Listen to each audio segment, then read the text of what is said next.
Good morning दोस्तों, कैसे हो आप सब। मैं हूं हिरेन। स्वागत है आप सबका मेरे इस यूट्यूब चैनल पे। तो वापस हम आ गए हमारे पोजिशनल स्टॉक्स को लेके। पिछले वीक भी हमने कुछ स्टॉक्स के बारे में बात की थी, आप वो वीडियो भी चेकआउट कर सकते हो। वो सारे के सारे स्टॉक्स ने अच्छी खासी अपने को मोमेंटम दिया है। सो इस वीक हम वापस आ चुके हैं अच्छे खासे स्टॉक्स लेके। तो हम बात करेंगे डिटेल में कौन सा स्टॉक हमको लेना चाहिए, कौन कौन से स्टॉक हम लेकर आए, उसके पीछे का लॉजिक क्या है, क्यों हमने स्टॉक सिलेक्शन किया है। तो लेकर बैठ जाइए अपनी नोटपैड और पेन, और पॉइंट जो इंपॉर्टेंट है, जो लॉजिक है, जो साइकोलॉजी है उसके पीछे की, उसको जानने की ट्राई कीजिएगा और उसके बारे में हम डिटेल में डिस्कशन करेंगे। सो सबसे पहले बात करेंगे यहाँ पे सबसे पहला स्टॉक कौन सा होगा हमारा। सबसे पहला स्टॉक है केपीआर मिल। अब केपीआर मिल को क्यों सिलेक्ट किया है स्पेसिफिकली, उसके पीछे का डिटेल टेक्निकल एनालिसिस क्या है, वो सारा हम यहाँ पे डिटेल में एनालिसिस करेंगे। स्टॉप लॉस क्या होना चाहिए, स्टॉप लॉस पीछे का लॉजिक क्या है, टारगेट क्यों रखा है, टारगेट के पीछे का लॉजिक क्या है, वो सारा हम यहाँ पे डिस्कस करेंगे। तो जैसा कि आप मेरा वीडियो अगर रेगुलर देखते हो तो उसके अंदर हम दो इंडिकेटर यहाँ पे यूज करते हैं। फर्स्ट इंडिकेटर हमारा कौन सा होगा, वॉल्यूम चार्ट, जो हम यहाँ पे यूज करते हैं। तो हम यहाँ पे वॉल्यूम चार्ट लगा लेते हैं। और दूसरा हम जो यूज करते हैं वो होता है हमारा RSI। RSI for the strength of the momentum. RSI हमको क्या दिखाता है कि ट्रेंड जो चल रहा है उसकी मोमेंटम कैसी रहेगी, तो वो हमको वो इंडिकेट करता है। तो यहाँ पे हमने पहला ले लिया है केपीआर मिल। तो सबसे पहले हम यहाँ पे वीकली का टाइम फ्रेम ओपन करेंगे, उसके बाद ब्रेक डाउन करके हम डेली के टाइम फ्रेम पे डिस्कशन करेंगे। तो ये रहा हमारा पहला स्टॉक केपीआर मिल। तो विदाउट टाइम वेस्टिंग यहाँ पे स्टार्ट करते हैं हमारा एनालिसिस। यहाँ पे थोड़ा छोटा कर लेते हैं वॉल्यूम चार्ट। तो यहाँ पे केपीआर मिल में क्या हुआ, यहाँ पे देखिए एक बहुत बड़ी मोमेंटम आपको दिखी। यहाँ से जो प्राइस यहाँ से चली 20,000 की, यहाँ के बाद रिवर्सल जो आया, उसके बाद मोमेंटम देखिए 50 रुपए से ये स्टॉक 700 रुपए के ऊपर गया, 750 के आसपास ये स्टॉक गया है। मतलब काफी बड़ी मोमेंटम है। और मोमेंटम ये सस्टेनेबल है। क्यों सस्टेनेबल है, मैं बार बार आपको बताता हूँ कि कोई भी स्टॉक अगर मोमेंटम वी शेप में कर रहा है तो वो सस्टेनेबल नहीं है, उसको नीचे आना ही पड़ेगा। लेकिन अगर कोई स्टॉक जिगजैग वे में मोमेंटम कर रहा है ऊपर की साइड, तो मोमेंटम सस्टेनेबल है, उसके अंदर लॉन्ग आप जा सकते हो और काफी बड़ी मोमेंटम यहाँ पे दे सकता है। तो ये वाला स्टॉक देखिए कैसे मोमेंटम कर रहा था, स्लो एंड स्टडी ये मोमेंटम कर रहा था। ये देखिए जिगजैग वे में मोमेंटम कर रहा था, तो ऊपर की साइड बहुत बहुत बड़ी मोमेंटम हमको मिली है। फिर यहाँ पे क्या हुआ, स्टॉक जैसे ही 80 के आसपास RSI के आसपास गया, प्रॉफिट बुकिंग आना लाजमी था। किसी ना किसी लेवल पे प्रॉफिट बुकिंग आता रहता था। यहाँ पे प्रॉफिट बुकिंग आया, वापस मोमेंटम किया, वापस इसी लेवल से यहाँ पे प्रॉफिट बुकिंग आया। तो प्रॉफिट बुकिंग ऊपर की तरफ जब स्ट्रॉन्ग मोमेंटम करता है तो प्रॉफिट बुकिंग आता रहता है। यहाँ से ये स्टॉक ने बहुत बड़ी मोमेंटम की। यहाँ से फिर थोड़ा बहुत प्रॉफिट बुकिंग आया और स्लो एंड स्टडी ये लोअर लो बना रहा था, लेकिन 500 के आसपास। एक और बात मैं हमेशा बताता हूँ कि राउंड लेवल साइकोलॉजी लेवल की तरह काम करता है। 500, 1000, 1500 ये सारे साइकोलॉजी लेवल हो गए हैं। तो इस सारे जोन के पास प्राइस आएगा तो वो सपोर्ट ये रेजिस्टेंस की तरह काम करेगा। तो 500 इसके लिए एक सपोर्ट की तरह काम किया, यहाँ पे ट्रेड किया और यहाँ पे ट्रेड किया। मतलब ये इसके लिए स्ट्रॉन्ग सपोर्ट ऑलरेडी बन चुका था। और जो लोअर लो ट्रेंड था इसका, ये देखिए ये प्राइस लोअर लो बना रहा है। अगर इसको और नीचे जाना था, यहाँ से सेलर्स अगर स्ट्रॉन्ग होते तो सेलर्स इस वाले लेवल के ऊपर प्राइस को कभी भी ट्रेड करने नहीं देंगे। प्राइस लो एंड स्टडी यहाँ पे लोअर लो बना था, लेकिन यहाँ पे सेलर्स ने क्या किया, ये देखिए सेलर्स ट्राई कर रहे थे कि प्राइस लोअर लो बनाए, लेकिन बायर्स यहाँ पे स्ट्रॉन्ग थे। जो प्रीवियस सेलिंग एरिया था, जिस लेवल से सेलिंग आ रही थी, उस लेवल को भी ब्रेक करके ऊपर की तरफ ट्रेड कर रहा है और बायर्स यहाँ पे स्ट्रॉन्ग हो गए। सेलर्स को यहाँ पे ब्रेक डाउन करने का मौका नहीं मिल रहा। तो ये एक स्ट्रॉन्ग साइन पहली हमको मिल गई। दूसरी साइन कौन सी थी कि स्टॉक हमारा ऑलरेडी अप ट्रेंड में है, ये दूसरी साइन है। लोअर लो हमारा जो चल रहा था वो ब्रेक डाउन हो गया, वो हमारी तीसरी साइन है। यहाँ पे एक राउंडिंग बॉटम पैटर्न दिख रहा है, ये देखिए ये पैटर्न काफी अच्छे से काम करती है। जब भी मार्केट में लॉन्ग कंसोलिडेशन होने के बाद ये अगर पैटर्न बनती है तो ऊपर की साइड पे ये जो ऑल टाइम हाई है उसको ये मैक्सिमम टाइम ब्रेकआउट दे देता है, ऊपर की साइड वापस हमको ट्रेंडिंग मोमेंटम मिलता है। तो यहाँ पे लगातार 3 कंफर्मेशन हमको ऑलरेडी मिल चुके हैं। और एक कंफर्मेशन है जो मैं आपको दिखाता हूँ अभी, और एक हमारा कंफर्मेशन है breakout of the resistance zone. ये जो रेजिस्टेंस जोन था इसके ऊपर ब्रेकआउट कर दिया है, नीचे की तरफ ये ट्राई कर रहा है, लेकिन बार बार वीकली के ऊपर क्लोज नहीं दे पा रहा, ऊपर जाके ही क्लोज दे रहा है। और ये लास्ट वीक में अच्छी खासी बुलिश कैंडल बना चुका है। जैसे ही ये 670 के ऊपर निकलेगा, ये सारे जो ऑल टाइम हाई लेवल है 800 के आसपास के, वो सारे भी आपको ब्रेक होते हुए नजर आ सकते हैं। RSI आप देखिए 65 के आसपास चल रहा है, जैसे ही 67 68 आएगा, ये ऊपर की साइड स्ट्रॉन्ग रैली आपको जैसे यहाँ पे मिली थी वैसे ही आपको रैली यहाँ पे मिल सकती है। अभी डेली का टाइम फ्रेम ओपन कर लेते हैं तो पिक्चर यहाँ पे क्लियर हो जाएगी। तो डेली के टाइम फ्रेम में हमको थोड़ा छोटा चार्ट कर लेते हैं। डेली का चार्ट हमने ओपन कर लिया है, थोड़ा इसको नैरो डाउन करते हैं। तो यहाँ पे हमको एक राउंडिंग बॉटम पैटर्न दिखी थी ये वाली, इस वाले को ये परफेक्टली फॉलो कर रहा है। यहाँ पे ये ब्रेकआउट दिया, यहाँ पे ये रिटेस्ट किया 2-3 बार, यहाँ पे देखिए इसी लेवल के आसपास घूमता रहा। जब ये ब्रेकआउट हुआ तब का वॉल्यूम चेक करिए, वॉल्यूम कितना बढ़िया है। और जब यहाँ से रिटेस्ट हो रहा है, जब सेलिंग आ रही है, उस टाइम का वॉल्यूम देखिए ना कि बराबर है। वापस जब ये ब्रेकआउट दिया पिछले 2 दिन, तो यहाँ पे वॉल्यूम देखिए कितने बढ़िया ऊपर की साइड नजर आ रहा है। RSI देखिए, RSI भी यहाँ पे ब्रेकआउट ऑलरेडी दे चुका है। यहाँ पे देखिए RSI जो एक जोन में घूम रहा था तो भी 60 के ऊपर चल रहा है। तो सारे हमारे इंडिकेटर वो सारे अलाइन है, सारे आपको बुलिश की तरफ सिग्नल दे रहे हैं। तो आप इसके अंदर लॉन्ग बाइंग यहाँ पे कर सकते हो। इसके अंदर हमारा स्टॉप लॉस क्या होगा, टारगेट क्या होगा, इसके बारे में बता देता हूँ मैं आपको। तो हमारा स्टॉप लॉस होना चाहिए यहाँ पे इसके नीचे आप सेफर साइड डाल सकते हो, 7% का स्टॉप लॉस डाल सकते हो इसके अंदर। टू बी सेफर साइड हम 7% के ऊपर स्टॉप लॉस किसी भी स्टॉक में नहीं डालते। याद रखना 5 to 7% का हमारा स्टॉप लॉस जनरली किसी भी स्टॉक में हमारा रहता है। इसके अंदर टारगेट क्या रहेगा, टारगेट आपको ऑल टाइम हाई के ऊपर ही मिलेगा इसके अंदर। तो टारगेट के बारे में यहाँ पे बात कर लेते हैं। इनिशियल टारगेट आपका रहना चाहिए इसके थोड़ा ऊपर 850 के आसपास, तो 27%। सेकंड टारगेट अराउंड 970 के आसपास होना चाहिए, जो कि आपका हो जाएगा 45%।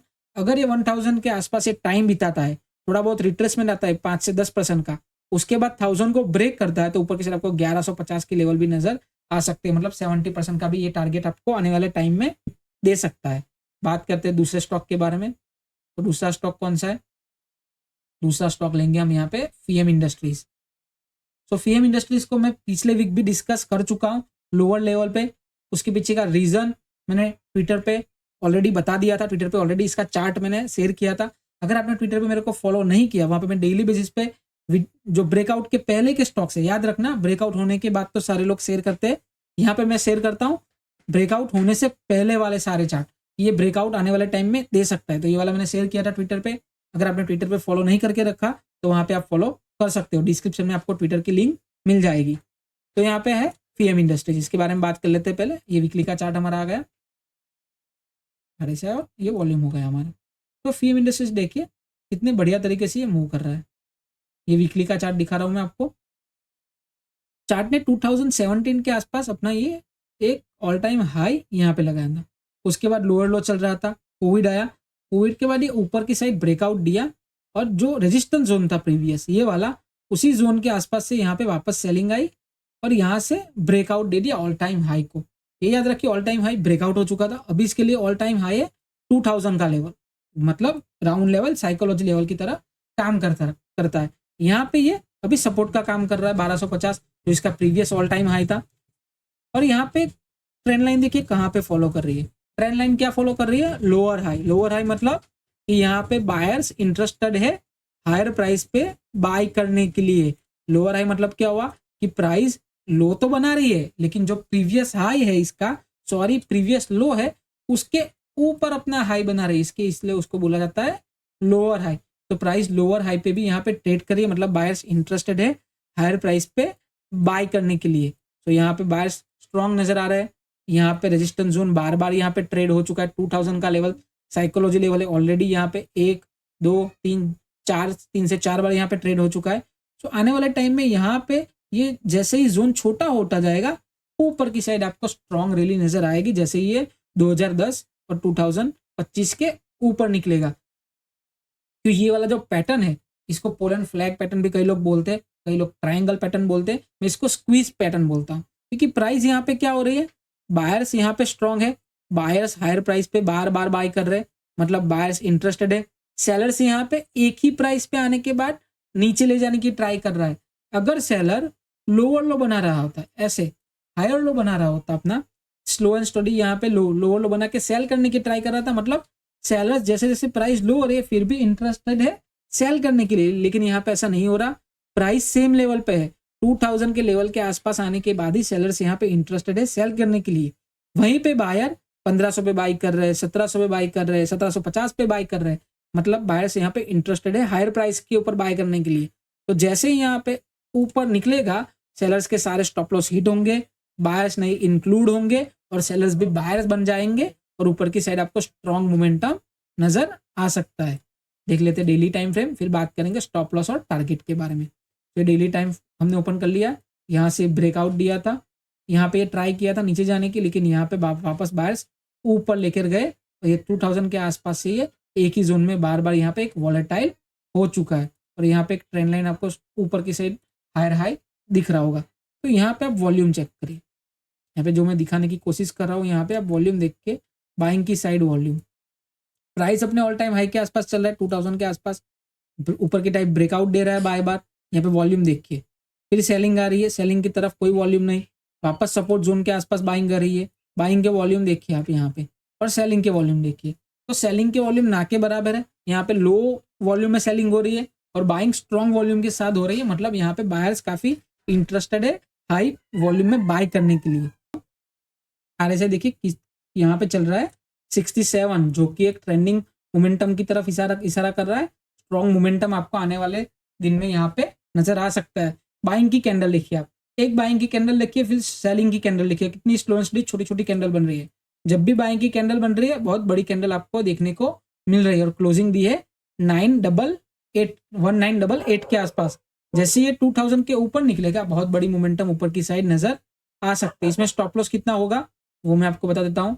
इसके अंदर आपका स्टॉप लॉस होना चाहिए इसके नीचे टू बी सेफर साइड, तो इसके अंदर भी आपका 7% के आसपास स्टॉप लॉस रहेगा। तो इसमें टारगेट क्या रहेगा, इसमें मिनिमम आपको 35% का यहाँ पे टारगेट लेकर चलना है। मिनिमम आपको इसके अंदर 35% का टारगेट मिलेगा, सेकंड टारगेट आपको 42% का लेके चलना है। तो तीसरा हमारा स्टॉक हो गया फिन पाइप, तो उसके बारे में डिटेल में डिस्कस करते हैं। तो वीकली का टाइम फ्रेम पहले ओपन कर लेते हैं यहाँ पे। तो वीकली का टाइम फ्रेम लगा लिया है। वीकली के टाइम फ्रेम में क्या दिख रहा है हमको, प्राइस ने सबसे पहले अपना ऑल टाइम हाई लगाया था 2017-18 के बीच में 150 के अराउंड, फिर स्लो स्लोली लोअर लो बना रहा था और 2020 का ये ब्रेक डाउन हुआ था। उसके बाद रिवर्सल कैसे हुआ ये देखिए, डब्ल्यू पैटर्न आपको दिख रहा है। हमेशा याद रखिए प्राइस मैक्सिमम टाइम जब रिवर्सल आता है तब अगर नीचे की साइड से रिवर्सल आ रहा है ऊपर की साइड तो डब्ल्यू पैटर्न यानी कि डबल बॉटम बना के ट्राई करता है, और अगर ऊपर की साइड से नीचे आ रहा है मतलब सेलिंग का प्रेशर आ रहा है तब एम पैटर्न यानी डबल टॉप बनाकर नीचे आने की ट्राई करता है। तो यहाँ पे रिवर्सल आने के बाद प्राइस ने 50-60 रुपीज के आसपास से स्टार्ट किया और 250 रुपीज के आसपास यहाँ पे ट्रेड किया, ऊपर की साइड स्ट्रॉन्ग रैली आई, फिर यहाँ पे लोअर लो यहाँ पे सेलिंग का बहुत ज्यादा प्रेशर आया और प्राइस जो अपना प्रीवियस हाई था उसी जोन के आसपास जहां से ब्रेकआउट दिया था उसी जोन के आसपास इसने रिटेस्ट किया, और जिन जिन लोगों से प्राइस छूट गया था मान के चलो प्राइस ने ब्रेकआउट दिया, अब कई लोग क्या करेंगे वेट करेंगे कि प्राइस जिस लेवल से यहाँ पे ब्रेकआउट दिया है जब भी वो प्राइस वापस उस लेवल पे आएगा तो हम वापस बाइंग करेंगे, क्योंकि इसी लेवल से यहाँ पे बायर्स एक्यूमुलेट हुए थे, तो वापस इसी जोन से बायर्स वापस एक्यूमुलेशन होने का काफी ज्यादा चांसेस रहता है।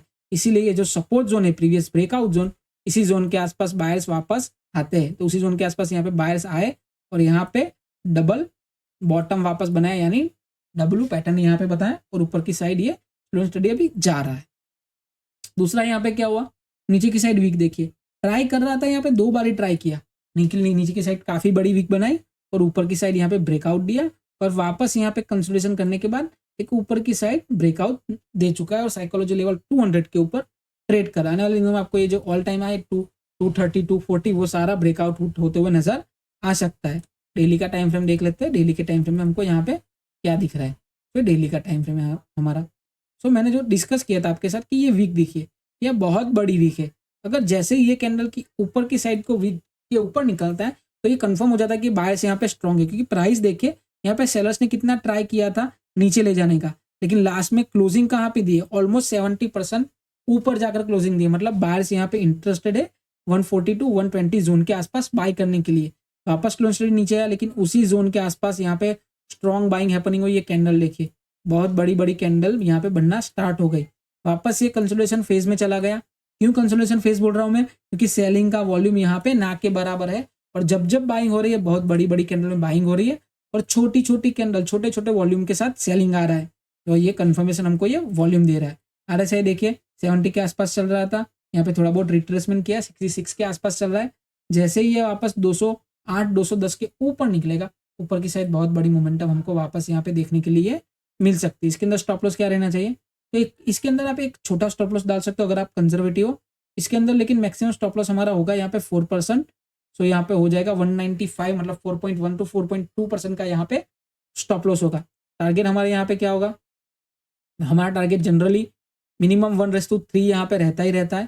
तो हमारा इनिशियल टारगेट यहाँ पे हो जाएगा ऑल टाइम हाई के आसपास।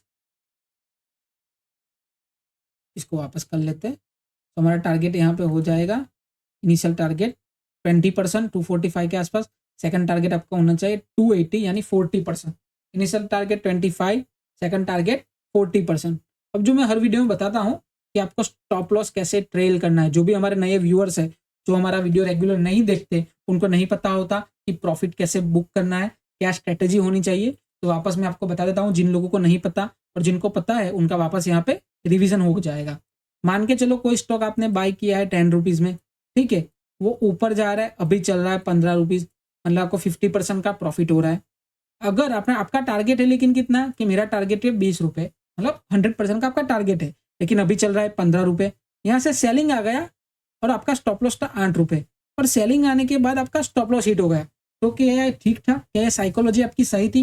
तो नहीं, ये साइकोलॉजी बिल्कुल आपकी रॉन्ग थी। अगर प्राइस 10 रुपये से 15 रुपये मूव कर रहा है और आपका टारगेट 20 रुपये था, तो आपको यहाँ पे 10 से 15 रुपये यानी 50% का जो गेन मिला था, तो आपका स्टॉप लॉस एटलीस्ट 13 रुपये पे आ जाना चाहिए। मतलब यहाँ से 30% आपका कहीं नहीं जाने वाला। अगर प्राइस 50 रुपीज़ से वापस नीचे आता है तो आप कुछ ना कुछ पैसा आपका घर लेकर जाओगे, वो हमेशा याद रखना है।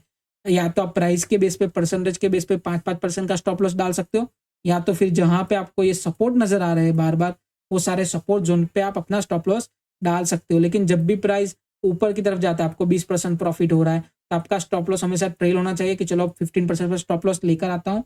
अगर प्राइस यहाँ पे रिवर्सल आता है तो एटलीस्ट मैं 15% प्रॉफिट घर लेके जाऊंगा, ना कि मेरा स्टॉप लॉस हिट होगा। वरना कई बार क्या होगा, 25-30% प्रॉफिट हो रहा है लेकिन आपका टारगेट 50% था, और यहाँ पे 30% के बाद ये स्टॉक नीचे गिरता है और आप लॉस करके वो स्टॉक में से निकलते हो, तो वो कभी नहीं करना है आपको।